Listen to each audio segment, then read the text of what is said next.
এই କାହାଣୀ ଗୋଟେ ଭିନ୍ନ କାହାଣୀ। ଆପଣମାନେ ଅନେକ ଭୂତ କାହାଣୀ ଶୁଣିଥିବେ, କିନ୍ତୁ ଏ କାହାଣୀ ଗୋଟେ ଚାହା ଦୋକାନୀର କ'ଣ ରହିଛି ତା'ର ଭୂତ ରହସ୍ୟ, ତା ଚାହା ଦୋକାନକୁ ନେଇ ଆଉ କ'ଣ ସବୁ ଘଟଣା ଘଟିଯାଉଛି, ସବୁ କାହାଣୀ ଭିନ୍ନ ହୋଇଥାଏ। ଏମିତି କ'ଣ ସବୁ ହୋଇଥିଲା ସେ ଚାହା ଦୋକାନରେ, କିଛି ରହସ୍ୟ, କିଛି ଭୟଙ୍କର ଆଉ କିଛି ଅଲଗା ପ୍ରକାର କାହାଣୀ ଆପଣମାନଙ୍କ ପାଇଁ। ଚାଲନ୍ତୁ ଏ କାହାଣୀକୁ ଆରମ୍ଭ କରୁଛି।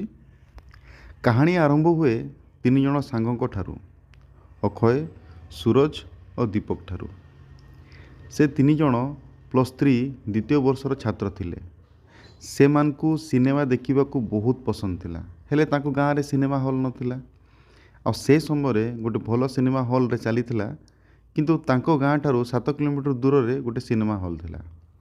ସେଥିପାଇଁ ସେମାନେ ନିଷ୍ପତ୍ତି ନିଅନ୍ତି 7ରେ ଆରମ୍ଭ ହେଉଥିବା ସିନେମା ଦେଖିବେ, 10:30 ସୁଦ୍ଧା ଘରକୁ ଫେରି ଆସିବେ। ସିନେମା ରାତିରେ ଦେଖିବା ପାଇଁ ହେବ 7ଟାରୁ 10ଟା ଯାଏଁ, ଆଉ ଘରକୁ ଫେରିବା ପାଇଁ 10:30, 10:40 ସୁଦ୍ଧା ସେମାନେ ଘରେ ପହଞ୍ଚିଯିବେ। 3 ଜଣ ସିନେମା ଦେଖିବାକୁ ଗାଁରୁ 6ଟାରୁ ବାହାରି ଯିବା ପାଇଁ ନିଷ୍ପତ୍ତି ନିଅନ୍ତି। ଅକ୍ଷୟ କହେ, କ'ଣ ହେଲା ସାଙ୍ଗମାନେ, ଆଇ ସବୁ ଯିବା ତ, ରେଡ଼ି ତ? ଆମେ 6ଟାରୁ ବାହାରି ଯିବା ଏଠୁ,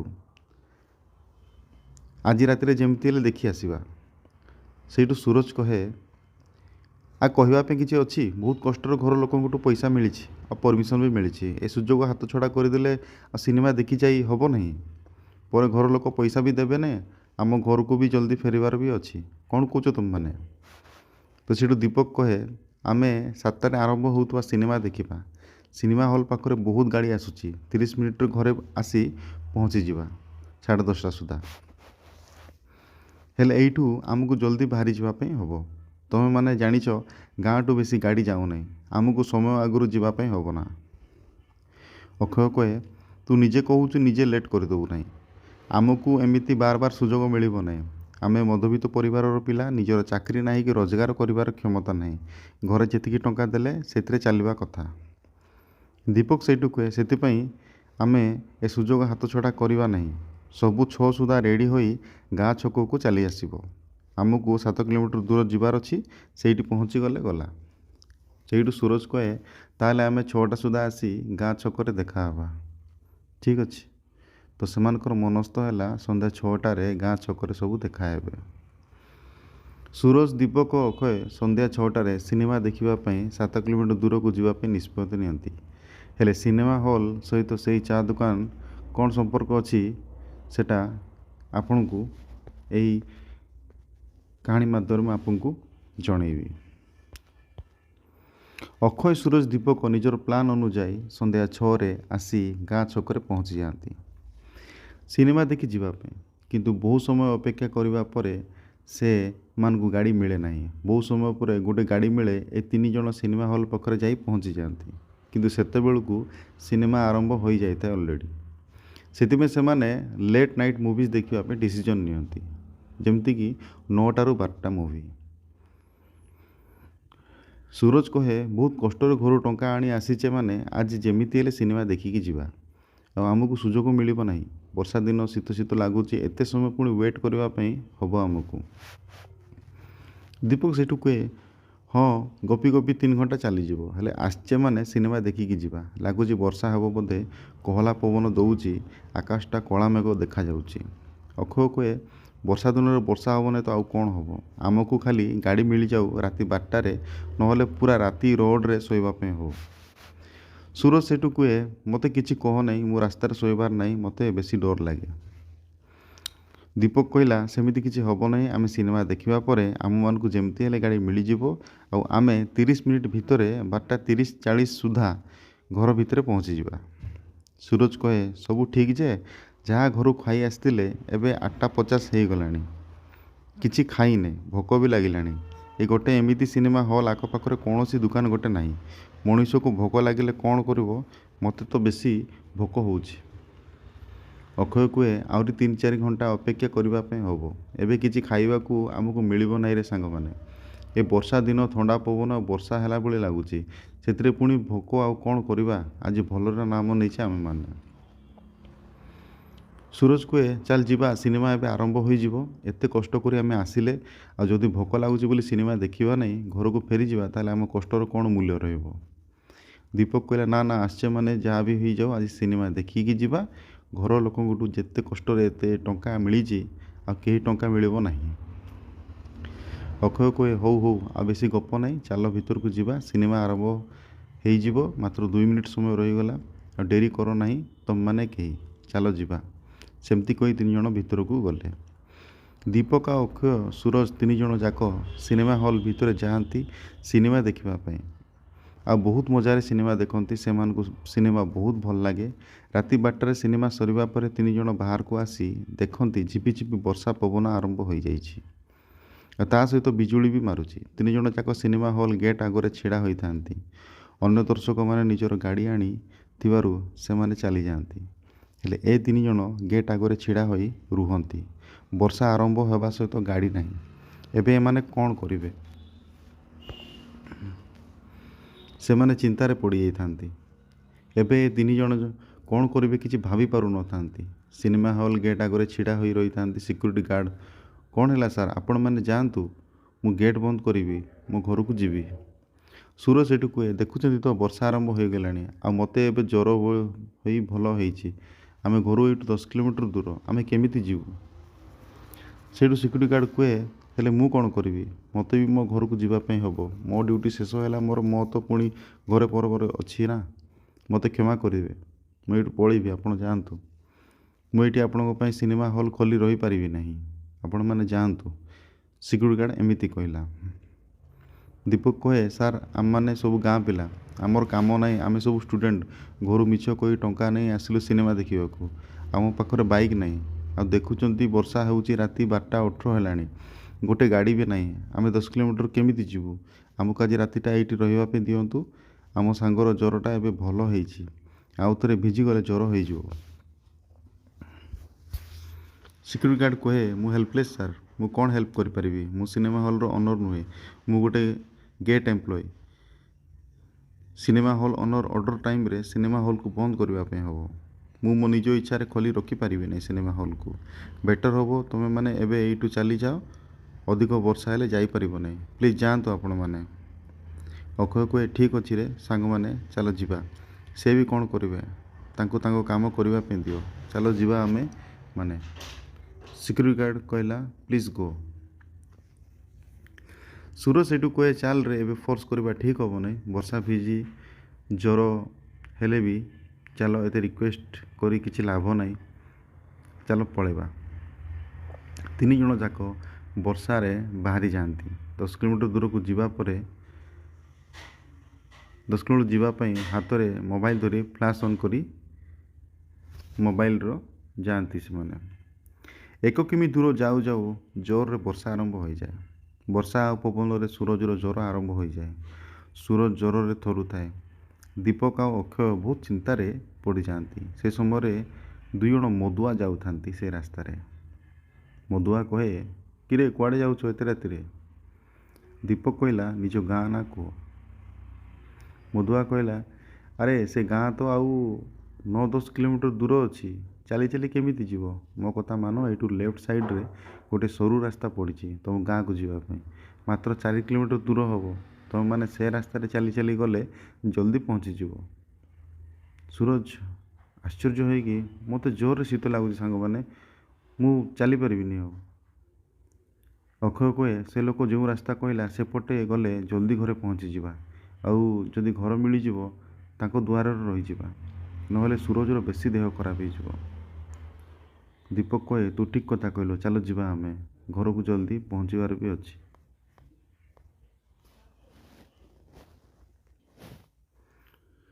3 ଜଣ ନିଷ୍ପତ୍ତି ନିଅନ୍ତି ସେ ମଦୁଆ ଲୋକ କହିଥିବା ରାସ୍ତାରେ ନିଜ ଗାଁକୁ ଫେରିବା ପାଇଁ।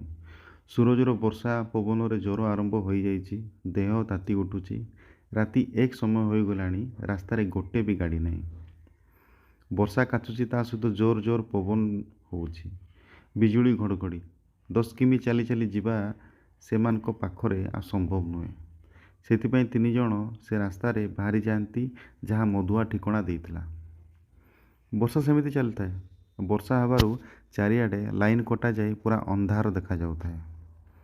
ସୁରଜ ସେଇଠୁ କହେ, ମୋ ଦେହଟା ଶୀତରେ ଥରୁଛି ରେ ସାଙ୍ଗମାନେ, ଗୋଡ଼ ହାତ ବି ପେନ୍ ହେବା ଆରମ୍ଭ ହୋଇଗଲାଣି। ମୋର ଏବେ ଜ୍ୱର ଭଲ ହୋଇଥିଲା ଏ ସିନେମା ଦେଖିବାକୁ ଆସି ଭଲ ନାମ ନେଲି ଆଜି। ଦୀପକ କହେ, ସେ ଲୋକ କହୁଥିଲା ଏ ମାଟି ରାସ୍ତା ଦେଇ ଗଲେ ଆମ ଗାଁ ପୁଣି 4 କିଲୋମିଟର ଦୂରରେ ପହଞ୍ଚିଯିବା ଆମେ ପାଖାପାଖି 1 କିଲୋମିଟର ଦୂର ଆସିଯାଇଛେ। ଏ ବର୍ଷାକୁ ଅନ୍ଧାର ରାତି କିଛି ବି ଦେଖାଯାଉନାହିଁ। ଆମେ 3 ଜଣ ପୁରା ଭିଜି ଯାଇଛେ। କ'ଣ କରିବା ମୁଁ କିଛି ଭାବିପାରୁନି। ଆଉ ଏମିତିରେ ଜୋରରେ ଭୋକ ବି ଲାଗୁଛି। ପେଟ ବି ଭୋକରେ କ'ଣ ହେଇଯାଉଛି। ଆଜି ସିନେମା ନ ଆସିଥିଲେ ହୁଏତ ଭଲ ହେଇଥାନ୍ତା। ଅକ୍ଷୟ କୁହେ, ଆରେ ଏ ରାସ୍ତା ଏତେ ସରୁ ଆଉ ବଙ୍କା ହୋଇଛି, ଆଉ ଏଇଠି କୌଣସି ଘର ବି ନାହିଁ। ଏମିତି କେମିତି କଥା? ଗାଁ ଗହଳି ରାସ୍ତା ଯେମିତି ହେଲେ ଘର ରହିବା କଥା। ଏଇଠି ଗୋଟେ ବି ଘର ଥିଲେ ଆମେ ତାଙ୍କ ଦୁଆରେ ଆଶ୍ରୟ ନେଇ ଯାଇଥାନ୍ତେ। ହେଲେ ସେମିତି କିଛି ଘର ବି ନାହିଁ। ସେ ମଦୁଆ ଲୋକ 2 ଜଣ ଥିଲେ ଆମକୁ କି ମିଛ କହି ଠକି ଦେଇନାହାନ୍ତି ତ? ଯଦି ଆମକୁ ହଇରାଣ କରିବା ପାଇଁ ସେ ମିଛ କହିଥିବ? ଥରେ ଭାବିକି ଦେଖିଲ, ଯଦି ସେମିତି ହୋଇଥିବ ତାହେଲେ କ'ଣ କରିବା ସୁରଜ? ସୁରଜ କହେ, ଆରେ ମୋତେ ଆଉ କିଛି ଭାବିବା ପାଇଁ କି କିଛି କହିବା ପାଇଁ ମୋ ପାଖରେ ଟିକେ ବି ଶକ୍ତି ନାହିଁ।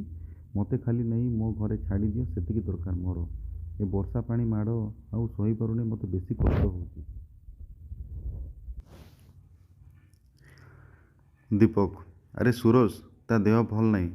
ହେଲେ ଆମକୁ ଘରକୁ ଯେମିତି ହେଲେ ଯିବାର ଅଛି। ହେଲେ ସେ ମଦୁଆ ଆମକୁ କ'ଣ ପାଇଁ ମିଛ କହିବ? ଆଗକୁ ସରୁ ରାସ୍ତା ଅଛି, ତା'ମାନେ ଆଗକୁ ରାସ୍ତା ଅଛି। ସେ ମଦୁଆ ଲୋକ ହେଲେ ବି ମିଛ କହିନାହିଁ। ଅକ୍ଷୟ କହେ, ହେଲେ ମୋତେ କିଛି ଠିକ୍ ଲାଗୁନାହିଁ। ଚିନ୍ତା ହେଉଛି। ବେଶୀ ଚିନ୍ତା ସୁରଜ ପାଇଁ ହେଉଛି। ତା ଦେହ ବି ଏ ସମୟରେ ହଠାତ୍ ଖରାପ ହେବାର ଥିଲା। ହେ ଭଗବାନ, ରାସ୍ତା ଦେଖେଇ ଦିଅ ଆମକୁ। ଦୀପକ କହେ, ମୋତେ ଲାଗୁଛି ଆମକୁ ଗଲେ କୌଣସି ଗାଁ ପଡ଼ିବ, ଆଉ ଆମକୁ ରହିବା ପାଇଁ ଜାଗା ବି ମିଳିଯିବ। 1 କିମି ତ ଆସିଯାଇଛି, ଆଉ 3 କିମି ଦୂର, ଆଉ ବେଶୀ ସମୟ ଲାଗିବ ନାହିଁ। ଚାଲ ଯିବା। ସୁରଜ କହେ, ହଁ ହଁ ଚାଲ, ଜଲ୍ଦି କେଉଁଠି ଗୋଟେ ଆଶ୍ରୟ ଦରକାର। ମୋ ମୁଣ୍ଡ କ'ଣ ହେଇଯାଉଛି ଜୋରରେ। ଦୀପକ କହେ, ଆଉ 2 କିମି ରହିଲା। ହେଲେ ଏ ଯାଏଁ କୌଣସି ଗୋଟେ ବି ଘର ନାହିଁ ଏଇଠି। କ'ଣ କରିବା ଆଉ? ଅକ୍ଷୟ କହେ, ଆରେ ସାଙ୍ଗମାନେ, ଏତେ ଭୟଙ୍କର ରାସ୍ତା, ବର୍ଷା ରାତି, ଏତେ ରାତି ମାନେ 1:40 ହେଲାଣି। ଏତେ ରାତିରେ ଏଇଠି ଚାହା ବାସ୍ନା କେଉଁଠୁ ଆସିଲା? ଏତେ ରାତିରେ କିଏ ଚା କରୁଛି? ଦୀପକ କହିଲେ, ଆଃ, କେତେ ସୁନ୍ଦର ଲାଗୁଛି ଚା ବାସ୍ନା। ତାହେଲେ ପିଇଲେ କେତେ ଟେଷ୍ଟ ଲାଗିବ। ସୁରଜ କହେ, ତା'ମାନେ ଏ ପାଖରେ କେହି ଜଣେ ଚା କରୁଛି। ତା'ମାନେ ଏଇଠି କିଛି ଘର ଆଗକୁ ଥିବ ନିହାତି। ଦେଖ, ଆଗରେ କୌଣସି ଘର ଫର ଥିବ। ବର୍ଷା ଚାଲିଥାଏ। ଏମାନେ ସମସ୍ତେ ସେ ମଦୁଆ କହିଥିବା ରାସ୍ତାରେ ଯାଉଥାନ୍ତି। ସୁରଜର ଦେହ ବେଶୀ ଖରାପ ହୋଇଯାଇଥାଏ। ସେ ସମୟରେ ବହୁତ ଟେଷ୍ଟି ଚା'ର ବାସ୍ନା ଆସେ। ସୁରଜ କହେ, ଏତେ ସୁନ୍ଦର ଚା' ବାସ୍ନା ଆସୁଛି, ତା'ମାନେ ଏଇଠି କେହି ଲୋକ ଅଛନ୍ତି। ଦୀପକ କହେ, ଆମକୁ ଆଶ୍ରୟ ମିଳିଯିବ, ଚାଲ ଯାଇ ଦେଖିବା। ଅକ୍ଷୟ କହେ, ମୋତେ କାହିଁ କେମିତି ଲାଗୁଛି। ପୁଣି ଦୀପକ କହିଲା, ମାନେ କ'ଣ? ତୁମେ କେମିତି ଲାଗୁଛି ମାନେ? ଅକ୍ଷୟ କହେ, ରାତି 2ଟା ହେଲାଣି, ଏତେ ଜୋର ବର୍ଷା ହେଉଛି, ଲାଇନ୍ କଟିଯାଇଛି। ଏ ସମୟରେ କିଏ ଚାହା କ'ଣ ପାଇଁ କରୁଛି? ଆଉ ଏଇଠି କୌଣସି ଘର ବି ଦେଖାଯାଉନାହିଁ। ଶୀତ ଲାଗୁଛି ରେ ଭାଇମାନେ, କ'ଣ ତୁମେ 2 ଜଣ କଥା ହେଉଛ ବୋଲି ସୁରଜ କହିଲା। ଦୀପକ କହେ, ଚାଲ, ଯୁଆଡ଼େ ଚାହା ବାସ୍ନା ହେଉଛି ସେଇଆଡ଼େ ଯିବା। ଏମିତିରେ ସେ ମଦୁଆ ଲୋକ ଆମକୁ ସେ ରାସ୍ତା ଯିବା ପାଇଁ କହିଥିଲା। ସେ ରାସ୍ତାରେ ତ ଆମ ଘରକୁ ଯିବା ପାଇଁ ରାସ୍ତା ଆସିବ ନା ନାହିଁ, କିଛି ଠିକ୍ ନାହିଁ। ଚାଲ, ଡେରି କର ନାହିଁ, ସେ ଚା' ବାଲା ପାଖକୁ ଚାଲ। ଅକ୍ଷୟ, ଠିକ୍ ଅଛି ଚାଲ। ହେଲେ ମୋ ମନ କେମିତି ଲାଗୁଛି। ଏଇଟା ତ ଚାହା କରିବା ସମୟ ନୁହେଁ। ଏତେ ରାତିରେ କିଏ କ'ଣ ପାଇଁ ଚାହା କରିବ? ସମସ୍ତେ ଦ୍ୱନ୍ଦ୍ୱରେ ଥିଲେ। ଅକ୍ଷୟ, ଠିକ୍ ଅଛି, ଯାହା ହେବ ଦେଖାଯିବ। ଚାଲ, ଆମମାନେ ଯିବା। ଅନ୍ୟପଟେ ସେ ମଦୁଆ 2 ଜଣ ଗୋଟେ ଘରେ ବସି କଥା ହେଉଥାନ୍ତି ଆଉ ମଦ ପିଉଥାନ୍ତି। ଗୋଟେ ମଦୁଆ କହିଲା, କ'ଣ କିରେ, ତୁ କ'ଣ ପାଇଁ ସେ 3 ଜଣ ପିଲାଙ୍କୁ ସେ ରାସ୍ତାରେ ଯିବା ପାଇଁ କହିଲୁ? ଦ୍ୱିତୀୟ ମଦୁଆ କହେ, ମୁଁ ଯାହା କରିଛି ଠିକ୍ କରିଛି। ପ୍ରଥମ ମଦୁଆ କହିଲା, ହେଲେ କ'ଣ ପାଇଁ ତୁ ଏମିତି କରିଲୁ? ମୁଁ କିଛି ବୁଝିପାରିଲି ନାହିଁ। ଦ୍ୱିତୀୟ ମଦୁଆ କହେ, ସେଭଳି ପିଲାଗୁଡ଼ାକ ସେମିତି ଦରକାର। ପ୍ରଥମ ମଦୁଆ କହିଲା, ହେଲେ ସେ ପିଲାମାନଙ୍କୁ ତ ମୁଁ ଜାଣିନି, ମୁଁ ବି ସେମାନଙ୍କୁ ଜାଣିନୁ। ତାହେଲେ କ'ଣ ପାଇଁ ସେମାନଙ୍କୁ ସେ ବିପଦକୁ ଛାଡ଼ିଦେଲୁ? ତୁ କ'ଣ ଜାଣିନୁ ସେଠି ଗଲେ କ'ଣ ହେବ? ଦ୍ୱିତୀୟ ମଦୁଆ କହେ, ମୁଁ ବହୁତ ଭଲରେ ଜାଣିଛି ସେଟା ଗୋଟେ ଏମିତି ଜାଗା, ସେଇଠି ଗଲେ ଆଉ ଫେରିବା ସମ୍ଭବ ନୁହେଁ। ମୁଁ ଜାଣି ସେମାନଙ୍କୁ ଛାଡ଼ିଛି। ପ୍ରଥମ ମଦୁଆ କହେ, ହେଲେ କ'ଣ ପାଇଁ? ସେମାନଙ୍କୁ ଆମେ ନ ଜାଣି ସେ ପିଲାଙ୍କୁ ଛାଡ଼ିବା କ'ଣ ଦରକାର। ଦ୍ୱିତୀୟ ମଦୁଆ କୁହେ, ଆଜିକାଲିର ପିଲାମାନେ ଘରେ ପାଠ ପଢ଼ିବା ନେଇ ଟଙ୍କା ଆଣି ଫାଲତୁ କାମରେ ଲଗାଉଛନ୍ତି। ଘର ଲୋକ କେତେ କଷ୍ଟରେ ଟଙ୍କା ରୋଜଗାର କରୁଛନ୍ତି, ଆଉ ଏମାନେ ଟଙ୍କା ଉଡ଼ାଉଛନ୍ତି। ପ୍ରଥମ ମଦୁଆ କହିଲା, ହେଲେ ତୁ କ'ଣ ଜାଣିଛୁ ଏମାନେ ବି ସେମିତି ପିଲା ବୋଲି? ତୁ କେମିତି ଜାଣିଲୁ ଏ ପିଲାମାନେ ବି ଖରାପ ବୋଲି? ଦ୍ୱିତୀୟ ମଦୁଆ କହେ, ଏମାନେ ଖରାପ ପିଲା ନଥିଲେ ଏ ବର୍ଷା ଅନ୍ଧାର ରାତି 12ଟା ସମୟ ରାସ୍ତାରେ ଚାଲି ଚାଲି ବୁଲୁ ନଥାନ୍ତେ। ଏମାନଙ୍କୁ ଠିକ୍ କରିବା ପାଇଁ ମୁଁ ସେ ରାସ୍ତା ଯିବା ପାଇଁ କହିଲି, ଯେଉଁଠି ଫେରିବା ସମ୍ଭବ ନୁହେଁ। ପ୍ରଥମ ମଦୁଆ କହେ, ହେଲେ ତୁ ସେମାନଙ୍କୁ ଛାଡ଼ି ଦେଇ ଠିକ୍ କଲୁ ନାହିଁ। ତୋର ଏ ଭୁଲ ପାଇଁ ସେମାନଙ୍କ ଜୀବନ ଚାଲିଯାଇପାରେ। ଏ 3 ଜଣ ଆସି ଦେଖନ୍ତି ତାଙ୍କ ସାମ୍ନାରେ ଗୋଟେ ଚା' ଦୋକାନ ଅଛି। ସେ ଚା' ଦୋକାନ ଗୋଟେ ଝପୁଡ଼ି, ଆଉ ସେଥିରେ ଗୋଟେ ଲାଇଟ୍ ଲାଗିଛି, ଆଉ କିଛି ବିସ୍କୁଟ ଥୁଆ ହେଇଛି, ଆଉ ଚା'ର ବାସ୍ନାଟା ବହୁତ ଆସୁଛି।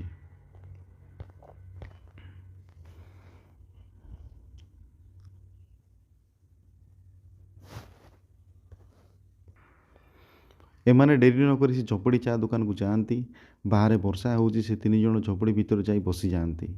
ଝପୁଡ଼ି ଚା' ଦୋକାନରେ ଗୋଟେ ବଲ୍ବ ଲାଗିଛି, ଆଉ କିଛି ଡବାରେ ବିସ୍କୁଟ ମୁଡ଼କି ଭଳି ଖାଇବା ଅଛି, ଆଉ ଗୋଟେ ମାଟି ଚୁଲି ଲାଗି ଚା' ପ୍ରସ୍ତୁତ ହେଉଛି। ଆଶ୍ଚର୍ଯ୍ୟ କଥା, ବାହାରେ ଏତେ ବର୍ଷା ପବନ ହେଲେ ସେ ଝପୁଡ଼ି ଚା' ଦୋକାନ ପୁରା ଉଷୁମ ଉଷୁମ ଲାଗୁଛି। ସେଠି ବସି ଏ 3 ଜଣ ସାଙ୍ଗକୁ ବହୁତ ଆରାମ ଲାଗେ। ହେଲେ ସେମାନଙ୍କ ନଜର ପଡ଼େ ତାଙ୍କ ସାମ୍ନାରେ ବସିଥିବା ଚା' ଦୋକାନୀ ଉପରେ। ଦୋକାନୀ ଜଣକ ସାମ୍ନା ଟେବୁଲ ଉପରେ ବସିଛି, ଆଉ ତା ପାଖରେ ମାଟି ଚୁଲିରେ ଚାହା ପ୍ରସ୍ତୁତ ହେଉଛି। କିନ୍ତୁ ସେ ଚା' ଦୋକାନୀ ବହୁତ ଅଜବ ଥିଲା। ସେ ଦୋକାନୀ ଜଣଙ୍କର ଜଣେ ବୁଢ଼ା ଲୋକ ଥିଲେ। ବୟସ ତାଙ୍କର 70 ହେବ। ଦେହର ରଙ୍ଗ ପୁରା କଳା, ମଇଳା କପଡ଼ା ପିନ୍ଧିଛନ୍ତି, ଅଧା ଚନ୍ଦା, ଚୁଟି ଆଉ ଦାଢ଼ି ପୁରା ପାଚି ଧଳା ଦେଖାଯାଇଛି। ଆଖି ଦୁଇଟି ବି ଅଜବ ଦେଖାଯାଉଛି। ସେ ବୁଢ଼ା ଲୋକ ହାତରେ ଇସାରା କରେ କୁଆଡ଼େ ବୋଲି। ସୁରଜ କହେ, ଆରେ ଏ କିଏ, କ'ଣ କହୁଛି ତା ହାତରେ? ଅକ୍ଷୟ କହେ, ମୋତେ ଲାଗୁଛି କିଛି ଅସୁବିଧା ଅଛି, ଚାଲ ଯିବା ହାରି, ଏଠୁ ପଳେଇବା। ଦୀପକ କହେ, ଚୁପ୍ କରେ, ବାହାରେ କେତେ ଜୋରରେ ବର୍ଷା ହେଉଛି। ଆମକୁ ରହିବା ପାଇଁ ଗୋଟେ ଘର ବି ମିଳିଯାଇଛି। କେତେ ଉଷୁମ ଲାଗୁଛି ଏଠି, ଦେଖ। ବୁଢ଼ା ଚା' ଦୋକାନୀ କହେ, କ'ଣ ହେଲା, କୁଆଡ଼େ ଏତେ ରାତିରେ ଆସିଛ ତୁମମାନେ? ଆଉ ଏ ପିଲା ଏମିତି ହାଲିଆ ଲାଗୁଛି କ'ଣ ପାଇଁ? ଦୀପକ କହେ, ଆମ ପାଖ ଗାଁ ପିଲା, ସିନେମା ଦେଖିବା ପାଇଁ ଆସିଥିଲୁ। ହେଲେ ଆମେ ଆସିବା ବେଳକୁ ଟିକେ ଲେଟ୍ ହେଇଯାଇଥିବାରୁ ସିନେମା ଆରମ୍ଭ ହୋଇଗଲା। ସେଥିପାଇଁ ଆମେ 9ଟାରୁ 12ଟା ସିନେମା ଦେଖି ଘରକୁ ଫେରିବା ବେଳକୁ କିଛି ଗାଡ଼ି ମିଳିଲା ନାହିଁ। ଆମେ ଚାଲି ଆସିବୁ ବୋଲି ଭାବିଲୁ, ହେଲେ ଚାଲି ଆସିବା ବେଳେ ଜୋରରେ ବର୍ଷା ଆରମ୍ଭ ହୋଇଯାଇଥିଲା। ଆଉ ଆମ ସାଙ୍ଗମାନେ, ତାର ଜ୍ୱର ଏବେ ଭଲ ହୋଇଥିଲା, କିନ୍ତୁ ପୁଣି ବର୍ଷାରେ ଓଦା ହୋଇଥିବାରୁ ଜ୍ୱର ଆରମ୍ଭ ହୋଇଗଲା। ଆମେ ଆଶ୍ରୟ ଖୋଜୁଥିଲୁ, ଏ ଚା' ଦୋକାନୀ ଦେଖି ଚାଲି ଆସିଲୁ। ବୁଢ଼ା ଚା' ଦୋକାନୀ କହେ, କିନ୍ତୁ ଏପଟେ କ'ଣ ପାଇଁ? ରୋଡ଼ ଛାଡ଼ି ଏ ମାଟି ରାସ୍ତାରେ କ'ଣ ପାଇଁ ଆସିଲ ତୁମମାନେ? ଏପଟେ ତ କିଛି ଗାଡ଼ି ମିଳିବ ନାହିଁ। ଅକ୍ଷୟ କହେ, ଆମେ ଠିକ୍ ରାସ୍ତାରେ ଯାଉଥିଲୁ। ଜଣେ ମଦୁଆ ଲୋକ ଆମକୁ କହିଲେ, ଏ ରାସ୍ତାରେ ଗଲେ ଆମ ଘର ଜଲ୍ଦି ଆସିଯିବ। ସେଥିପାଇଁ ଏ ରାସ୍ତାରେ ଆସିଲୁ। ହେଲେ ମୋତେ ଗୋଟେ କଥା କୁହ, ବର୍ଷାରେ କୁଆଡ଼େ ଲାଇନ୍ ନାହିଁ, ତୁମ ଦୋକାନରେ ଲାଇନ୍ କେମିତି ଅଛି? ବୁଢ଼ା ଚା' ଦୋକାନୀ କହେ, ଏଇଠି ସବୁବେଳେ ଲାଇନ୍। ତୁମମାନେ ବର୍ଷା ଭିଜି ଯାଇଛ, ପୁରା ଶୀତ କରୁଥିବ, ଚାଲି ଚାଲି ଥକି ଯାଇଥିବ, ଆଉ ସେ ପିଲାର ଦେହ ବି ଭଲ ନାହିଁ। ଆଜି ରାତି ମୋ ଦୋକାନରେ ରହିଯାଅ, ମୁଁ ବି ଏଠି ଅଛି। ନିଅ ବିସ୍କୁଟ ଖାଅ, ମୁଁ ଚା' କରୁଛି, ପିଇବ। 3 ଜଣ ଯାକ ଭୋକରେ ଥିଲେ, ବିସ୍କୁଟ ଖାଇଗଲେ ପେଟ ଭରି। ତାପରେ ସେ ବୁଢ଼ା ଚା' ଦୋକାନୀ 3 ଜଣଙ୍କୁ ଆଣି ଚା' କପ୍ ଦେଲା ପିଇବା ପାଇଁ। ପିଇବା ପରେ ସେମାନେ ଦେଖନ୍ତି ସେ ଝପୁଡ଼ି ଦୃଶ୍ୟ ପୁରା ବଦଳି ଯାଇଛି। ଝପୁଡ଼ି ପୁରା ପୋଡ଼ା ଭଙ୍ଗା ଭାଙ୍ଗି ଯାଉଛି। ସାମ୍ନାରେ ସେ ଚା' ଦୋକାନୀ ବୁଢ଼ା ନାହିଁ, କୌଣସି ରୋଷେଇ ସାମାନ ନାହିଁ, କିଛି ବିସ୍କୁଟ ନାହିଁ, ଚୁଲି ନାହିଁ। ସେ ଜାଗାରେ ଦେଖିଲେ ଲାଗୁଛି ଯେମିତି ବର୍ଷ ସାରା ବହୁତ ବର୍ଷ ହେଲା ପଡ଼ିଛି, ସେଠି କେହି ନାହାନ୍ତି। ସମସ୍ତେ ଖୋଜି ହୁଅନ୍ତି ସେ ଚା' ଦୋକାନୀ ବୁଢ଼ାକୁ। ଏମିତି ଘର ଏଇଟା, ଏମିତି ସେଇଠି କେହି ନାହାନ୍ତି। ସେ ଘର ବହୁତ ଦିନ ହେବ ଉଜୁଡ଼ି ପଡ଼ିଛି। ପୁରା ଭୟଙ୍କର ଦେଖାଯାଉଛି ସେ ଚା' ଦୋକାନଟି। ଦୀପକ ଚମକି କହେ, ଆରେ ସେ ଚା' ଦୋକାନୀ ମଉସା କୁଆଡ଼େ ଗଲେ? ଏ ଦୋକାନରେ ଏତେ ତ ଲାଇନ୍ ଥିଲା, ଲାଇନ୍ କୁଆଡ଼େ ଗଲା? ଅକ୍ଷୟ, ଆରେ ଏ ଦୋକାନ ଘର ଦେଖିଲେ ଲାଗୁଛି ବହୁତ ବର୍ଷରୁ ଏ ଦୋକାନ ବନ୍ଦ ହୋଇ ପଡ଼ିଛି। ଏ ଚା' ଦୋକାନ ପୁରା ଉଜୁଡ଼ି ଯାଇଛି। ଆଉ କେମିତି କେମିତି ଲାଗୁଛି ଏହାକୁ ଦେଖିଲେ? ସୁରଜ କୁହେ, ଏଇଠି କେତେ ବିସ୍କୁଟ ଡବା ଥିଲା, ମୁଡ଼କି ଥିଲା, ଗୋଟେ ବି ନାହିଁ। ଆଉ ଏଇଠି ଗୋଟେ ମାଟି ଚୁଲି ଥିଲା, ଚା' ହେଉଥିଲା, ସେଇଟା ବି ନାହିଁ। ଦୀପକ କହେ ସେ ମଉସା କୁଆଡ଼େ ଗଲେ? ଏବେ ସବୁ କିଛି ଠିକ୍ ଥିଲା, ଅଚାନକ ସବୁ କିଛି ବଦଳି କେମିତି ଗଲା? ଏସବୁ ଗୋଟେ ସ୍ୱପ୍ନ ଭଳି ମୋତେ ଲାଗୁଛି। କ'ଣ ପାଇଁ ହେଇଯାଉଛି ମୁଁ କିଛି ବୁଝିପାରୁନି। ଅକ୍ଷୟ କହେ ମୁଁ ତୁମମାନଙ୍କୁ ଆଗରୁ କହୁଥିଲି କିଛି ନା କିଛି ଅସୁବିଧା ନିଶ୍ଚୟ ଅଛି, ତୁମମାନେ ଭାବିପାରିଲ ନାହିଁ। ଏତେ ରାତିର ବର୍ଷା ତୋଫାନ, ଆଉ ତାପରେ ଏଇଠି କିଛି ଘର ନାହିଁ, ଚାହା କିଏ କରିବ? ତୁମମାନେ ଟିକେ ଭାବିପାରିଲ ନାହିଁ, ମୋ କଥା କିଛି ଶୁଣିଲ ନାହିଁ ତୁମମାନେ। ଏବେ କିଛି ଗୋଟେ ଖରାପ ହେବ ମୋତେ ଲାଗୁଛି। ଦୀପକ କହେ ହେଲେ ସେ ବୁଢ଼ା ମଉସା କୁଆଡ଼େ ଗଲା, ତାଙ୍କୁ ଆଗ ଖୋଜିବା ଚାଲ। ଅକ୍ଷୟ କହେ ତାଙ୍କୁ ଖୋଜିବା କିଛି ଦରକାର ନାହିଁ, ମୋତେ ଲାଗୁଛି ଯାହା ସବୁ ହେଉଛି ସେ ଚା ଦୋକାନୀ ବୁଢ଼ା ମଉସା ପାଇଁ। ଆଉ ସେ ମଦୁଆ ଜାଣି ଜାଣି ଆମକୁ ଏ ରାସ୍ତାରେ ଛାଡ଼ିଛି, ଚାଲ ଯିବା ଏଇଠୁ ଶୀଘ୍ର ପଳେଇବା। ସୁରଜ କହେ ଅକ୍ଷୟ ଠିକ୍ କହୁଛୁ, ଆମେ ଏଇଠି ବେଶୀ ସମୟ ରହିଲେ କିଛି ଗୋଟେ ଅସୁବିଧା ହୋଇଯାଇପାରେ, ଚାଲ ଯିବା ପଳେଇବା। ସୁରଜ, ଦୀପକ, ଅକ୍ଷୟ ତିନି ଜଣ ସେଇ ଚା ଦୋକାନ ଝୋପଡ଼ିକୁ ବାହାରି ଯାଆନ୍ତି। ଝୋପଡ଼ିରୁ ବାହାରି ଆସିଛନ୍ତି 100 ମିଟର 200 ମିଟରକୁ। ସେଇ ସମୟରେ ସେମାନଙ୍କୁ ସେଇ ଚା'ର ବାସ୍ନା ହୁଏ। ଯେଉଁ ଚା ବାସ୍ନାରେ ସେମାନେ ଚା ଦୋକାନକୁ ଟାଣି ହୋଇ ଚାଲି ଯାଇଥିଲେ, ଏବେ ପୁଣି ସେମାନଙ୍କୁ ସେଇ ଚା ବାସ୍ନା ଆସେ। ସେ ଚା ବାସ୍ନା ପାଇଁ ତିନି ଜଣ ସେଇଠି ଅଟକି ଯାଆନ୍ତି। ଆଉ ପଛକୁ ବୁଲି ଦେଖନ୍ତି, ସେମାନେ ଯାହା ଦେଖନ୍ତି ନିଜ ଆଖିକୁ ବିଶ୍ୱାସ କରିପାରନ୍ତି ନାହିଁ। ସେମାନେ ଦେଖନ୍ତି ସେ ବୁଢ଼ା ଚା ଦୋକାନୀ ହାତରେ ଚାହା କେଟଲି ଧରି ଛିଡ଼ା ହୋଇଛି। ଆଉ ବହୁତ ଭୟଙ୍କର ଦେଖାଯାଉଛି ସେ ବୁଢ଼ା ଚା ଦୋକାନୀ। ଭୟଙ୍କର ଚେହେରା, ବଡ଼ ବଡ଼ ଆଖି ଆଉ ଲମ୍ବା ଜିଭ ଆଗକୁ ବାହାରି କରିଛି। ସେ ବୁଢ଼ା ଚା ଦୋକାନୀ ହାତରେ ଚା କେଟଲି ଧରି ସୁରଜ, ଦୀପକ ଆଉ ଅକ୍ଷୟକୁ ଚା ପିଇବା ପାଇଁ ଡାକେ।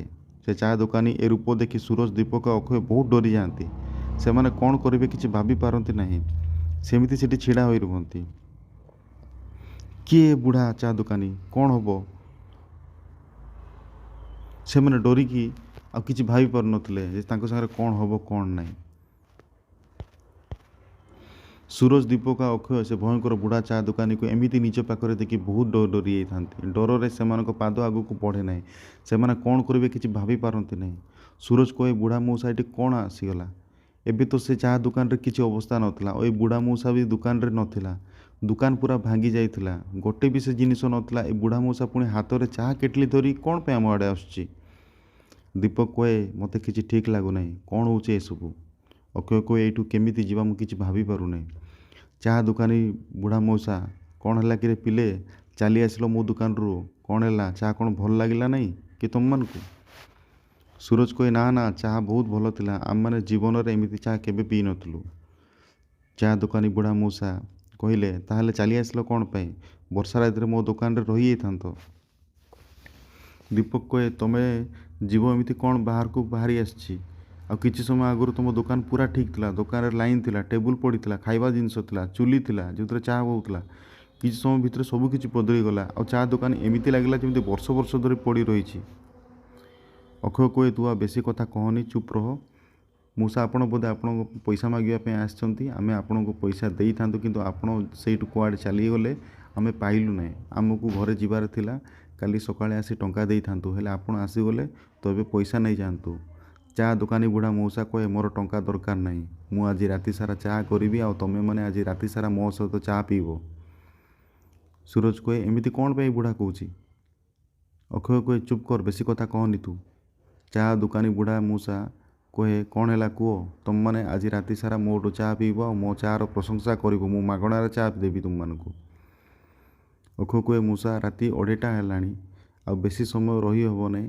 ଆମେ ତ ସନ୍ଧ୍ୟା 6ଟାରୁ ଆସି ଯାଇଛୁ, ଏବେ ରାତି 2:30 ହେଲାଣି। ଘରେ ଆମ ଚିନ୍ତାରେ ଥିବେ, ଆମକୁ ଯିବା ପାଇଁ ଦିଅ। ଚା ଦୋକାନୀ ବୁଢ଼ା ମଉସା କହିଲେ ନାହିଁ, ତୁମମାନଙ୍କୁ ଆଜି ରାତି ସାରା ମୋ ସହ ଚା ପିଇବା ପାଇଁ ହେବ, ମୁଁ ଯିବା ପାଇଁ ଦେବି ନାହିଁ। ଅକ୍ଷୟ କହେ ଚାଲ ସବୁ ଏଇଠୁ।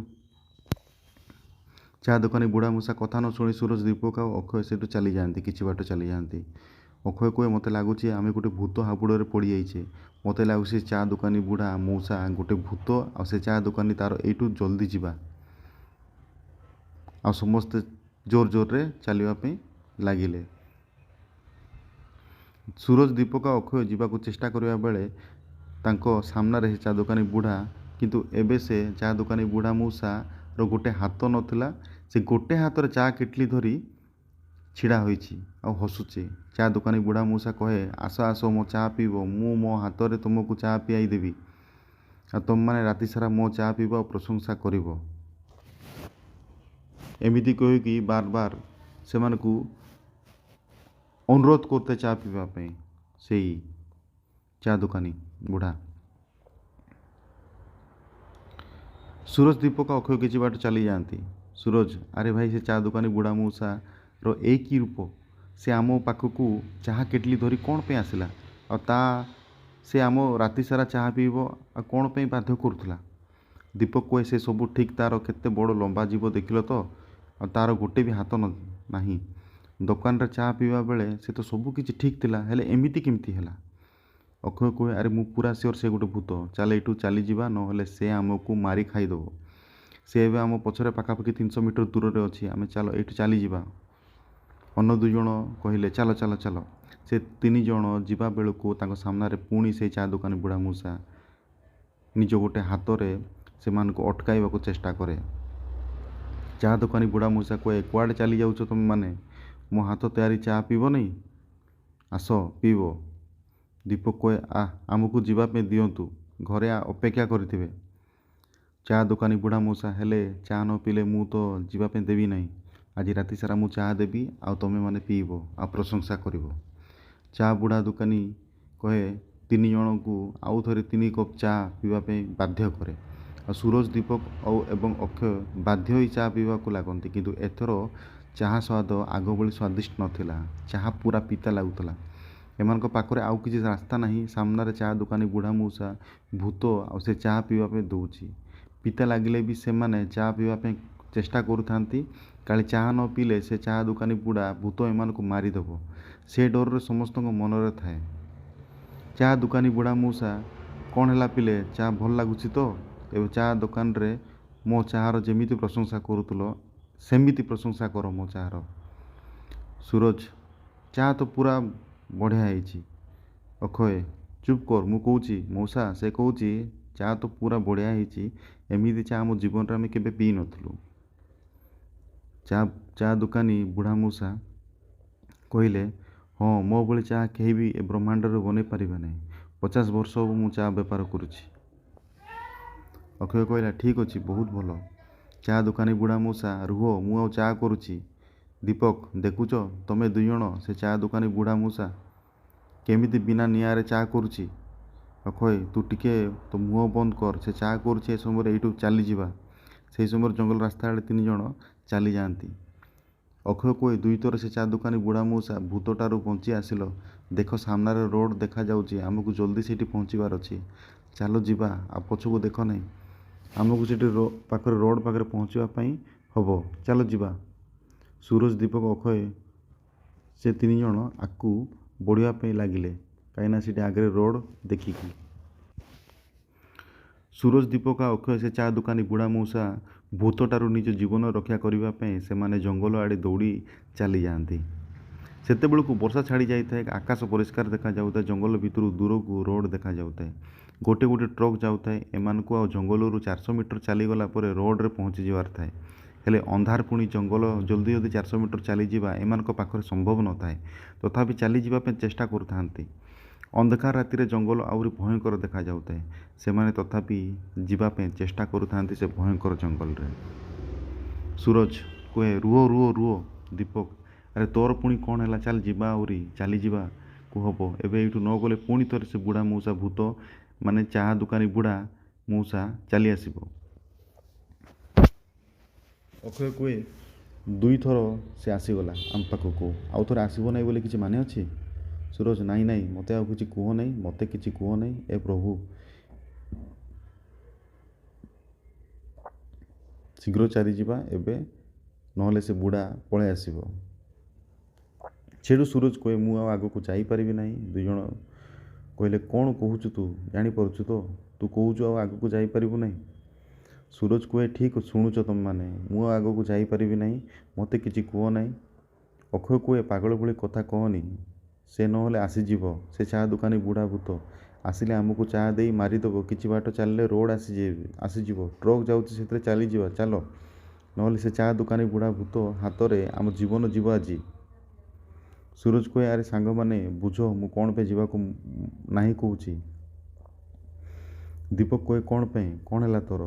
ଚାଲ, ନହେଲେ ସେ ଚା ଦୋକାନୀ ବୁଢ଼ା ମୂଷା ପଳେଇ ଆସିବ, ଆମକୁ ମାରିଦେବ। ସୁରଜ କହେ ମୋ ମୁଣ୍ଡ କ'ଣ ହେଇଯାଉଛି, ମୋ ଛାତି କ'ଣ ହେଇଯାଉଛି, ମୋ ଗୋଡ଼ ହାତ କ'ଣ ହେଇଯାଉଛି, ମୋତେ ଲାଗୁଛି ମୁଁ ଆଉ ବଞ୍ଚିପାରିବି ନାହିଁ, ମୋତେ ଚାଲିବା ପାଇଁ କୁହ ନାହିଁ, ମୁଁ ଏଇଠୁ ବସୁଛି, ତୁମମାନେ ତୁମ ଜୀବନ ରକ୍ଷା କରିବା ପାଇଁ ଏଇଠୁ ଚାଲିଯାଅ ମୋତେ ଛାଡ଼ିକି। ଅକ୍ଷୟ କହେ ତୁ କେମିତି ଭାବିଲୁ ଯେ ତୋତେ ଏମିତି ଏ ଅବସ୍ଥାରେ ଛାଡ଼ି ଦେଇ ଚାଲିଯିବ ବୋଲି। ଦୀପକ କହେ ଅକ୍ଷୟ ଠିକ୍ କହୁଛି, ତୁମେ ଏମିତି ଛାଡ଼ି ଆମେ ଯାଇପାରିବୁ ନାହିଁ, ଆମେ ସାଙ୍ଗ ହୋଇ ଆସିଛେ, ସାଙ୍ଗ ହୋଇଯିବା। ତାପରେ ଅକ୍ଷୟ ଦୀପକ ସୁରଜକୁ ଧରି ଜଙ୍ଗଲ ଭିତରେ ଗୋଟେ ଗଛ ପାଖରେ ଆଉଜି ବସିଲେ। ହେଲେ ଦୀପକ ଆଉ ଅକ୍ଷୟ ସୁରଜ ପାଖରେ ବସି ଗଲେ। ସୁରଜର ଦେହ ହାତ ଆଉଁସି ତାକୁ ଆଶ୍ୱାସନା ଦେବା ପାଇଁ ଚେଷ୍ଟା କରୁଥିଲେ।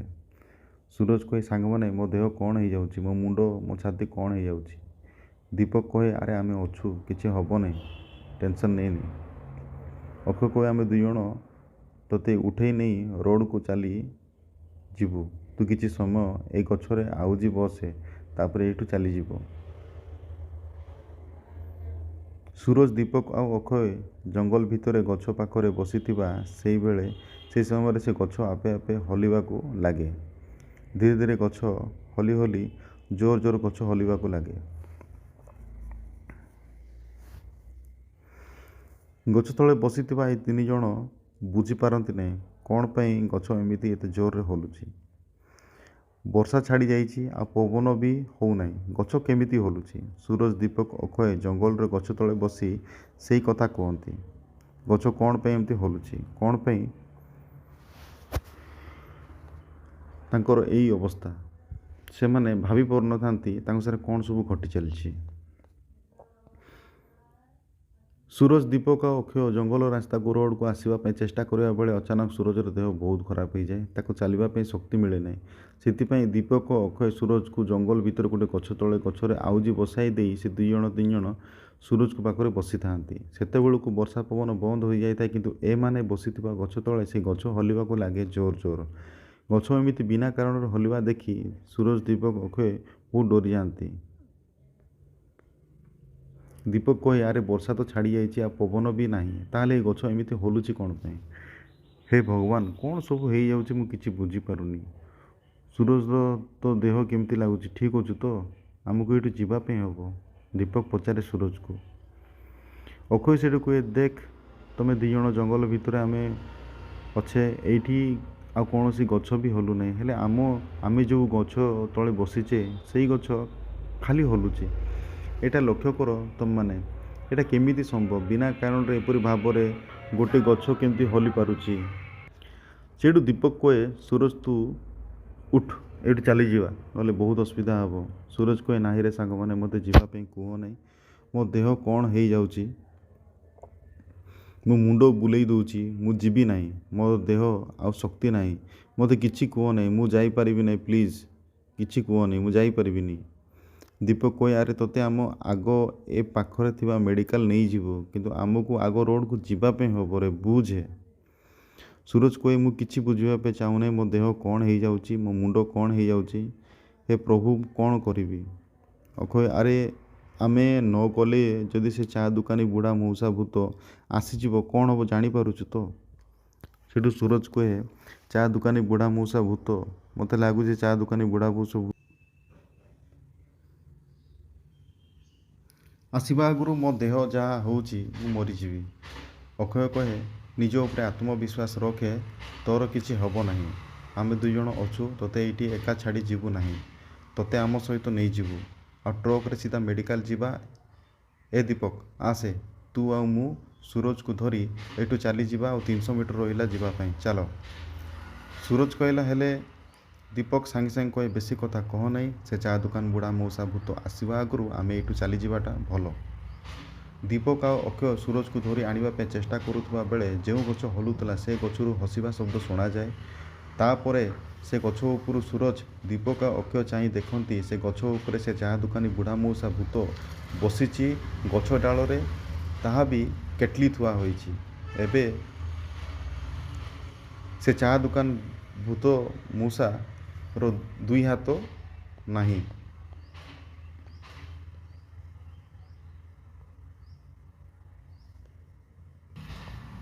ସେହି ସମୟରେ ସେ ଚା ଦୋକାନୀ ଭୂତ ଗଛ ଉପରୁ ତଳକୁ ଚାଲି ଆସେ।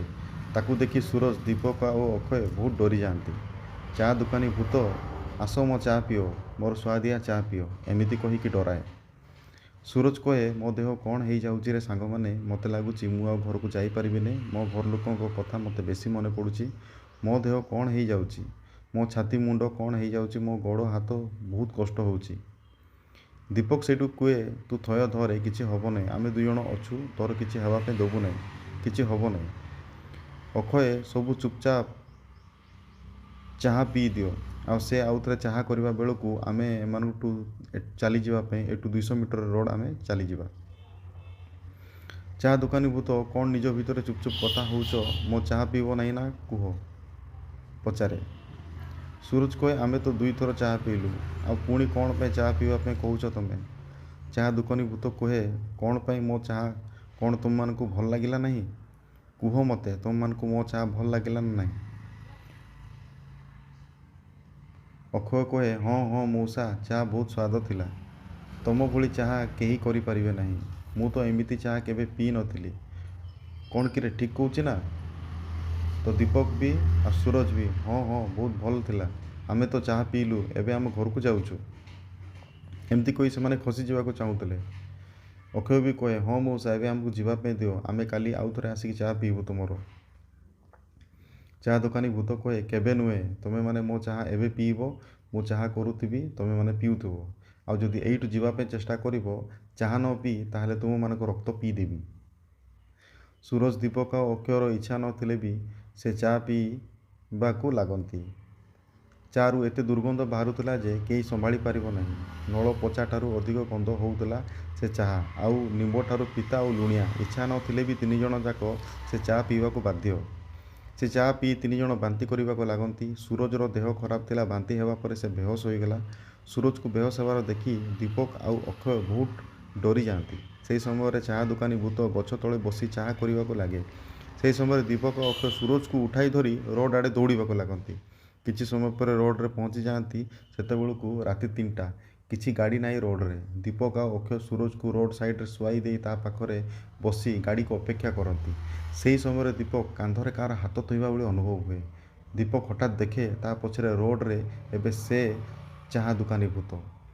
ଚା' ଦୋକାନୀ ଭୂତର ଏଥର 2ଟି ଗୋଡ଼ ନାହିଁ, ଘୁଷୁଡ଼ି ଘୁଷୁଡ଼ି ଆସିଛି, ଆଉ ତା ହାତରେ ଏବେ ବି ସେ ଚା' କିଟଲିଟି ଅଛି। ଏଥର ଆହୁରି ଭୟଙ୍କର ଦେଖାଯାଉଛି ସେ ଚା' ଦୋକାନୀ ଭୂତ। ଚା' ଦୋକାନୀ ଭୂତର ଜିଭ ସେ ଦୀପକ ଆଡ଼େ ଦେଖାଇ ଦୀପକର ରକ୍ତ ପିଇବା ପାଇଁ ସେ ଆଗକୁ ବଢ଼ି ଚାଲିଛି। କିନ୍ତୁ ସେ ଡରିକି ସେ ଥରୁଥାଏ। ସେହି ସମୟରେ ସେ ଚା' ଦୋକାନୀ ଭୂତଠାରୁ ନିଜକୁ ବଞ୍ଚାଇବା ପାଇଁ ଦୀପକ ଆଉ ଅକ୍ଷୟ ସୁରଜକୁ ଉଠାଇ ଧରି ରୋଡ଼ରେ ଉପରେ ନେଇ ଆସନ୍ତି। ସୁରଜ ବେହୋସ ଅବସ୍ଥାରେ ଥାଏ। ସୁରଜକୁ ରୋଡ଼ ସାଇଡ଼ରେ ରଖିଦେଇ 2 ଜଣ କୌଣସି ଗାଡ଼ିକୁ ଅପେକ୍ଷା କରିବା ବେଳେ ସେମାନଙ୍କ ପାଖକୁ ସେ ଚା' ଦୋକାନୀ ଭୂତ ଆସିଯାଏ। ଏଥର ସେ ବହୁତ ଭୟଙ୍କର ଦେଖାଯାଉଥାଏ। ଏଥର ସେ ଚା' ଦୋକାନୀ ଭୂତ ତା'ର ଠେଲା ହାତରେ ଧରିଥାଏ, ଆଉ ସେ ଠେଲାରେ ଗରମ ଗରମ ଚା' ଥାଏ, ଆଉ କିଛି ମାଟି ଗ୍ଲାସ୍, ଆଉ ସେ ଚାହା ଏବେ ଆଉଥରେ ଭଲ ବାସ୍ନା ହେଉଥାଏ। ଏଥର କିନ୍ତୁ ସେ ଚା' ଦୋକାନୀ ଭୂତ ବହୁତ ଭୟଙ୍କର ଦେଖାଯାଉଥାଏ। ବିକୃତ ମୁହଁ, କଳା ମସମସିଆ ଦେହ, ହାଡ଼ କଙ୍କାଳ ଶରୀର, ଧଳା ଚୁଟି ଦାଢ଼ି, ବଡ଼ ବଡ଼ ଆଖି, ଆଉ ବହୁତ ବଡ଼ ଲମ୍ବା ଜିଭ। ହେଲେ ଏଥର ସେ ଚା' ଦୋକାନୀ ଭୂତ 2ଟି ଗୋଡ଼ ନାହିଁ। ଗୋଡ଼ ନ ଥାଇ ବି ସେ ଶୂନ୍ୟରେ ଛିଡ଼ା ହୋଇଛି। ଚା' ଦୋକାନୀ ଭୂତ ବହୁତ ଅଧିକ ରାଗି ଜିଭ ବାହାର କରି ସମସ୍ତଙ୍କୁ ରାଗରେ ଚାହୁଁଥାଏ। ସେତେବେଳକୁ ରାତି 3:45 ସମୟ ହୋଇଥାଏ। ବର୍ଷା ଛାଡ଼ି ଯାଇଥିବାରୁ ଆକାଶ ବି ପରିଷ୍କାର ଦେଖାଯାଉଥାଏ। ହେଲେ ସେ ଚା' ଦୋକାନୀ ଭୂତ ଗୋଟେ ଲକ୍ଷ୍ୟରେ ଏ 3 ଜଣଙ୍କୁ ଚାହିଁ ରହିଥାଏ, ବହୁତ ରାଗରେ। ଦୀପକ କହେ, ଅକ୍ଷୟ, ଏବେ କ'ଣ କରିବା? ଏ ଚା' ଦୋକାନୀ ଭୂତ ତ ରୋଡ଼କୁ ଚାଲି ଆସିଲା। ଏବେ ବି ସକାଳ ହୋଇନାହିଁ, ଗାଡ଼ି ବି ଆସୁନାହିଁ, ଆମେ ଏବେ କ'ଣ କରିବା? ଅକ୍ଷୟ ସେଠି କୁହେ, ଗୋଟେ ବି ଗାଡ଼ି ଆସୁନାହିଁ, ଆଉ ସୁରଜ ବି ଏମିତି ବେହୋସ ହୋଇ ପଡ଼ିଥିଲା। ହେ ଭଗବାନ, ରକ୍ଷା କର, ଆଉ ଏମିତି ଭୁଲ କେବେ କରିବୁ ନାହିଁ। ଚା' ଦୋକାନୀ ଭୂତ କହେ, କ'ଣ ହେଲା? କ'ଣ ପାଇଁ ବାର ବାର ଚାଲି ଆସିଛ ମୋ ଚା' ନ ପିଇ? ତୁମମାନେ କ'ଣ ମୋ ସହିତ ଖେଳୁଛ? ମୁଁ ତୁମମାନଙ୍କୁ ଛାଡ଼ିବି ନାହିଁ। ମୋ ଚା' ନ ପିଇ ତୁମେମାନେ ଚାଲି ଆସିଲ, ବହୁତ ବଡ଼ ଭୁଲ କରିଦେଇଛ। ଆଜି ମୁଁ ତୁମମାନଙ୍କ ରକ୍ତ ପିଇବି। ଦୀପକ କହେ, ଅକ୍ଷୟ, କିଛି ଗୋଟେ କରେ ସାଙ୍ଗ, କିଛି ଗୋଟେ କରେ, ଆଉ କିଛି ରାସ୍ତା ଦେଖାଯାଉ ନାହିଁ, ଆମେ ଆଉ ଘରକୁ ଫେରି ପାରିବା ନାହିଁ। ଅକ୍ଷୟ, 3:45 ହେଲାଣି, ଆଉ କିଛି ସମୟ ପରେ ସକାଳ ହୋଇଯିବ। ଆଲୁଅ ଆସିଗଲେ ଚା' ଦୋକାନୀ ଭୂତ କୁଆଡ଼େ ଚାଲିଯିବ। ଦୀପକ କହେ, ହେଲେ 5ଟା ବେଳେ ବି ଅନ୍ଧାର ରହୁଛି। ଏବେ ତ 3:45, ସକାଳ ହେବା ପାଇଁ ବହୁତ ସମୟ ବାକି ଅଛି। ଚା' ଦୋକାନୀ ଭୂତ କ'ଣ ନିଜ ଭିତରେ କଥା ହେଉଛ ବୋଲି ପଚାରେ। ଅକ୍ଷୟ କୁହେ, କିଛି ନୁହେଁ, ତୁମ ଚା'ର ପ୍ରଶଂସା କରୁଥିଲୁ। ଆମେ ରାଜି ଅଛୁ ତୁମ ଚା' ପିଇବା ପାଇଁ। ତୁମେ ଯେତେ ଚା' ଦେବ ଆମେ ପିଇବୁ। ଦୀପକ ସେଠି କହୁଛି ଆରେ କ'ଣ ତୁ କହୁଛୁ କହିଲୁ। ଅକ୍ଷୟ କହୁଛି ଚୁପ୍ କର ଆଉ ଚାହା ପିଇ ଆଉ ଧୀରେ ଧୀରେ ପିଇ ଚା। ଆମକୁ ଭୋର ହେବା ଯାଏଁ ଏଇଠି ଚାହା ପିଇବାକୁ ପଡ଼ିବ, ନହେଲେ ସେ ଆମ ଜୀବନ ନେଇଯିବ। ଚା ଦୋକାନୀ ସେଇଠୁ 3ଟା ଯାକ ଚା ପରସେ ସେମାନଙ୍କୁ। ଚା ଦୋକାନୀ ଭୂତଠାରୁ ଚା ପିଇ ଦୀପକ ଅକ୍ଷୟ ରକ୍ତବାନ୍ତି କରି ପକାନ୍ତି। ସୁରଜ ସେମିତି ବେହୋସ ହୋଇ ପଡ଼ିଥାଏ। ଆଉ ସେହି ସମୟରେ ସେ ଚା ଦୋକାନୀ ଭୂତ ଏମାନଙ୍କୁ ଆକ୍ରମଣ କରିବା ପାଇଁ ଚେଷ୍ଟା କରିବା ବେଳେ ଗୋଟେ ଟ୍ରକ୍ ଚାଲି ଆସେ। 3ଟା 45 ସମୟରେ ଏ ଟ୍ରକ୍ କେମିତି ଆସିଲା ସେଟା ଭଗବାନଙ୍କୁ ଜଣା, କିନ୍ତୁ ସେ ଟ୍ରକ୍ଟା ଆସିବା ଯୋଗୁଁ ସେମାନେ ଟିକେ ସାହସ ମିଳିଲା। ସୁରଜ ଦୀପକ ଆଉ ଅକ୍ଷୟ ଉପରେ ରାସ୍ତାରେ ସେ ଚାହା ଦୋକାନୀ ଭୂତ ଆକ୍ରମଣ କରିବା ବେଳେ ସେହି ସମୟରେ ଗୋଟେ ଟ୍ରକ୍ ରହିଯାଏ। ଆଉ ସେଇ ଟ୍ରକ୍ ଭିତରୁ ଟ୍ରକ୍ ଡ୍ରାଇଭର ବାହାରି ଆସେ ଆଉ ହାତରେ ଗୋଟେ ନିଆଁ ଧଣ୍ଡା ଧରି ସେ ଚାହା ଦୋକାନୀ ଭୂତ ପାଖକୁ ଆସେ। ସେ ନିଆଁ ଧଣ୍ଡା ଦେଖି ସେ ଚାହା ଦୋକାନୀ ଭୂତ କୁଆଡ଼େ ଅଦୃଶ୍ୟ ହୋଇଯାଏ। ତାପରେ ଟ୍ରକ୍ ଡ୍ରାଇଭର ସେମାନଙ୍କୁ ମେଡ଼ିକାଲ ନେଇଯାଏ। ଚିକିତ୍ସା ସରିବା ଯାଏଁ ସେ ଟ୍ରକ୍ ଡ୍ରାଇଭର ଅପେକ୍ଷା କରି ରୁହେ। ସୁରଜ ଦେହ ଭଲ ହେବା ପରେ 3 ଜଣ ଟ୍ରକ୍ ଡ୍ରାଇଭର ପାଖକୁ ଆସନ୍ତି। ଟ୍ରକ୍ ଡ୍ରାଇଭର ମେଡ଼ିକାଲ ଚେୟାରରେ ବସିଥାଏ ସମସ୍ତଙ୍କୁ ଅପେକ୍ଷା କରି।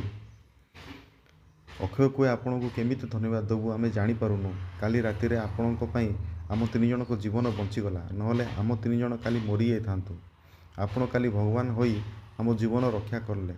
ଆପଣଙ୍କ ଉପକାର ଆମେ କେବେ ବି ଭୁଲି ପାରିବୁ ନାହିଁ। ସୁରଜ ସେଇଠୁ କହିଲା ଏତେ ଭଲ ମଣିଷ ଆପଣ ଆମକୁ ମେଡ଼ିକାଲ ନେଇ ଆସିଲେ। ଦିନ 10 ହେଲାଣି ଆମକୁ ଅପେକ୍ଷା କରି ବସିଛନ୍ତି। ଅଜଣା ମଣିଷକୁ ଏମିତି ସାହାଯ୍ୟ କଲେ ସତରେ ଆପଣ ମହାନ। ଦୀପକ ସେଇଠୁ କୁହେ ସତରେ ଆପଣ ଆମ ଭଗବାନ ଆମ ଜୀବନ ରକ୍ଷା କଲେ। ବହୁତ ବହୁତ ଧନ୍ୟବାଦ ଆପଣଙ୍କୁ, ବହୁତ ବହୁତ ଧନ୍ୟବାଦ। ସେଇଠୁ ଟ୍ରକ୍ ଡ୍ରାଇଭର କହିଲେ ଏଟା ମୋ କର୍ତ୍ତବ୍ୟ ଥିଲା, ମୋ ସାମ୍ନାରେ ମୁଁ କାହାକୁ ମରିବା ପାଇଁ ଛାଡ଼ି ଦେଇ ପାରିବି ନାହିଁ। ସେଇଠୁ ଅକ୍ଷୟ କୁହେ କିନ୍ତୁ ଆପଣ ସେ ଭୂତ ବିଷୟରେ କିଛି ଜାଣିଛନ୍ତି କି? ଆଉ ସେ ଆପଣଙ୍କୁ ଦେଖି କ'ଣ ପାଇଁ ଡରିଗଲା? ଟ୍ରକ୍ ଡ୍ରାଇଭର ସେଇଠି କୁହେ ମୁଁ ଜାଣିଛି ତାଙ୍କୁ। ସେ ଜଣେ ବୁଢ଼ା ଲୋକ। ସେ ରାସ୍ତାରେ ଆଉ କିଛି ଦୋକାନ ନାହିଁ। ସେ ଗୋଟେ କୁଡ଼ିଆ କରି ଚା ଦୋକାନ ଦେଇଥିଲେ। ରାତି 2ଟା ଯାଏ ତାଙ୍କ ଦୋକାନ ଖୋଲା ରୁହେ। ଆମ ସବୁ ଟ୍ରକ୍ ଡ୍ରାଇଭର ରାତିରେ ଗାଡ଼ି ନେଇଗଲା ବେଳେ ସେଇଠୁ ଚା ପିଇଯାଉ। ସେ ଚା ବି ବହୁତ ସୁଆଦିଆ ଥିଲା। ମୁଁ ରାତିରେ ଗାଡ଼ି ନେଇ ଗଲାବେଳେ ସେ ଚାହା ମହକ ସେଇଠି ଟାଣି ନେଇଯାଏ। ଦୀପକ କହେ ହେଲେ ତାଙ୍କର ଏ ଅବସ୍ଥା କେମିତି ହେଲା? ଟ୍ରକ୍ ଡ୍ରାଇଭର କହେ 3 ଜଣ କଲେଜ ପିଲା ଏ ଦୋକାନକୁ ଆସିଲେ, ଖାଇଲେ ଆଉ ଚା ବି ପିଇଲେ। ହେଲେ ଚା ଦୋକାନୀ ଯେତେବେଳେ ପଇସା ମାଗିଲେ ସେ ବୁଢ଼ା ଲୋକକୁ ସେ 3 ଜଣ ପିଲା ପିଟିଲେ ଆଉ ସେ ବୁଢ଼ାକୁ ଦୋକାନରେ ରଖି ନିଆଁ ଲଗାଇଦେଲେ। ବୁଢ଼ା ଲୋକ ଛଟପଟ ହୋଇ ମରିଗଲା। ସୁରଜ ପଚାରେ ଆଉ ସେଥିପାଇଁ ସେ ଭୂତ ହୋଇ ସମସ୍ତଙ୍କୁ ସେମିତି କରୁଛନ୍ତି କି? ତ ଡ୍ରାଇଭର କହିଲେ ହଁ। ଦୀପକ କହିଲା ହେଲେ ସେ ଆପଣଙ୍କୁ କ'ଣ ପାଇଁ ଡରିଲା ସେଇଟା କିଛି ବୁଝା ହେଲାନି। ଆପଣଙ୍କ ପାଖରେ କିଛି ଶକ୍ତି ଅଛି କି? ଟ୍ରକ୍ ଡ୍ରାଇଭର କହେ ସେ ଚାହା ଦୋକାନୀ ବୁଢ଼ା ଯେହେତୁ ନିଆଁରେ ପୋଡ଼ି ମରିଛି, ସେ ନିଆଁ ଦେଖିଲେ ଡରିଯାଏ। ସେଥିପାଇଁ ଆମ ଟ୍ରକ୍ ନେଇ ଏ ରାସ୍ତାରେ ଯିବାବେଳେ ଗୋଟେ ଧଣ୍ଡା ନେଇ ଆସୁ। ଯେତେବେଳେ ସେ ଭୂତ ସହିତ ଆମର ସାମ୍ନା ହୁଏ ସେ ଧଣ୍ଡାରେ ନିଆଁ ଲଗାଇ ତାକୁ ଦେଖାଇଦେଲେ ସେ ଡରି ଚାଲିଯାଏ। ଆଉ କାଲି ମୁଁ ସେମିତି କଲି। ସୁରଜ ଦୀପକ ଅକ୍ଷୟ ସେ ଟ୍ରକ୍ ଡ୍ରାଇଭରକୁ ଧନ୍ୟବାଦ କୁହନ୍ତି। ଟ୍ରକ୍ ଡ୍ରାଇଭର ତା ପାଖକୁ ଫେରିଯାଏ। ସୁରଜ ଦୀପକ ଅକ୍ଷୟ ନିଜ ଘରକୁ ଫେରିଯାଆନ୍ତି। ଆଉ ସେ ଦିନରୁ ସେ 3 ଜଣ ରାତିରେ ବାହାରେ କୁଆଡ଼େ ବି ଯାଆନ୍ତି ନାହିଁ। ଆଶା କରୁଛି ଏ କାହାଣୀ ଆପଣଙ୍କୁ ଭଲ ଲାଗିଥିବ। ଧନ୍ୟବାଦ।